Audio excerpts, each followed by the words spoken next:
What was the worst thing about the president's speech? It was just so meandering. I mean, it's hard to find one bad thing about the speech. He seemed to jump all over the place, particularly toward the end of the speech when he kind of added the gays in the military thing. He talked about Afghanistan a bit. It just felt like it was spread too thin. And I thought the gestures to the right were far too transparent and seemed. Give me an example of the gestures to the right. All the talk about tax cuts that was purely to court the right and to get some standing ovations from the right. And I thought that was a little disappointing. He was making, to me, an attempt to move toward the center in this speech. But don't you believe that tax cuts stimulate job creation, which 75% of the speech was about?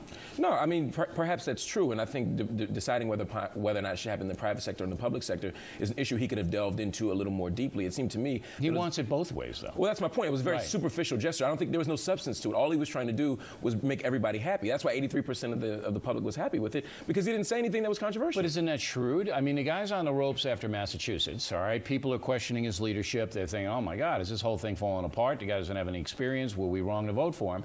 And then he gets in there, and he gives you what... you ever see the movie Chicago? No. The old razzle-dazzle.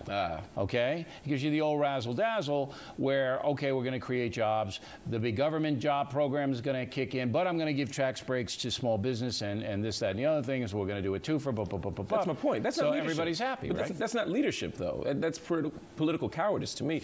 Stand up for something. And if you don't want to say anything controversial, then streamline the speech. We could have cut 30 minutes off the speech from the top. 20 easy. Easy. 20 easy. And just talk about a speech as about jobs and say, look, this is about 2010 creating jobs, and be very narrow in his analysis. Instead, he tried to make everyone happy, and as a result, he seemed. But he's getting his butt kicked being a big government guy. So you're a liberal guy, a very liberal guy. You believe big government can come in and level playing fields, but he's getting his butt kicked with that approach. And I said on this program, he's going to have to get away from that, or they're going to lose both houses in November. He's got to look out to November. He's going to lose all his power. Well, they're not going to lose both houses in November no matter what, but they can lose some power in November if he doesn't move toward the center. That's his strategy. I understand that. However, he didn't say anything substantive. People are going to see through that. Right now, he'll get a bump in the polls, but in a week or two, when people begin to see the policies develop, they'll realize that he still is not doing what the people want. Look, he did one thing that was very substantive. He basically said, healthcare is on a back burner.